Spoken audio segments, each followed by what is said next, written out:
రుణమాఫీపై ప్రతిపక్షాలు విష ప్రచారం చేస్తున్నాయని మండిపడ్డారు మంత్రి శ్రీధర్ బాబు. రేపటి నుండి 31,000 కోట్ల రూపాయల రుణమాఫీని ప్రతి రైతుకు వర్తింపు చేస్తామన్నారు.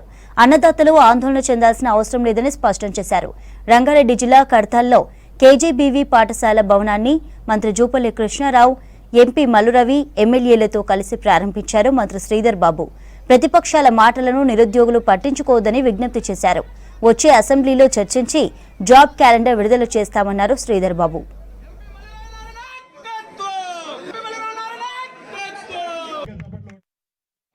రైతే రాజుగా ఆ రోజు కాంగ్రెస్ పార్టీ గాని ఈ రోజు గాని రైతును రాజుగా చూడాలని ఆనాడు ముఖ్యమంత్రిగా ఉన్న రాజశేఖర రెడ్డి గారు గాని మా నాయకురాలు సోనియా గాంధీ గారు గాని ఈనాడున్న మా ముఖ్యమంత్రి రేవంత్ రెడ్డి గారు కాంగ్రెస్ పార్టీ ఆలోచన రైతుకు న్యాయం చేయాలని, రైతుకు సంబంధించిన అంశం విషయంలో ఈరోజు మేము చెప్పినాం.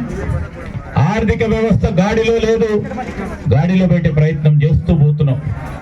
రైతుకు అయినా కానీ మేలు చేయాలి. ఏ విధంగా మేలు చేద్దాం? రూపాయి చూస్తే ఖజానాలో డబ్బు లేదు. ఏదో విధంగా రైతులకు ఇచ్చిన మాటను నిలబెట్టుకోవాలి, రైతు అన్నకు అండగా నిలబెట్టాలి అనే ఆలోచనతో 31,000 పై చీలకు రైతు రుణమాఫీ కార్యక్రమానికి నాంది పలుకుపోతా ఉన్నాము. రేపటి నుంచి కొన్ని పేపర్లు రాస్తాయి, కొంతమందికి ఇస్తారట. ఎవరైనా ఇస్తారనే రైతుగానే గుర్తిస్తుంది కాంగ్రెస్ పార్టీ. రైతు అనే ప్రతి వ్యక్తికి ఈ రుణమాఫీ అమలు చేయటం జరుగుతుంది. ఎవ్వరు కూడా సంశయం పెట్టుకోనక్కర్లేదు. ఆనాడు సవాల్ విస్తున్నారు, 15 ఆగస్టు లోపల రుణమాఫీ చేస్తే నేను రాజీనామా చేస్తామని ఎవరైనా 6 అడుగుల ఆయన మనిషి మాట్లాడింది. అని పేరు చెప్పాల్సిన అవసరం లేదు.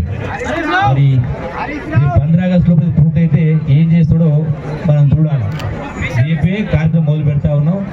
మరి గౌరవ ముఖ్యమంత్రి గారు రేపు సుమారుగా 7,000 కోట్ల రూపాయలు లక్షలాది మంది రైతుల ఖాతాలో జమ కాబోతా ఉన్నాయి. దీన్ని పండుగ వాతావరణంగా మనం జరుపుకోవాల్సిన అవసరం ఉంది అనుకుంటే.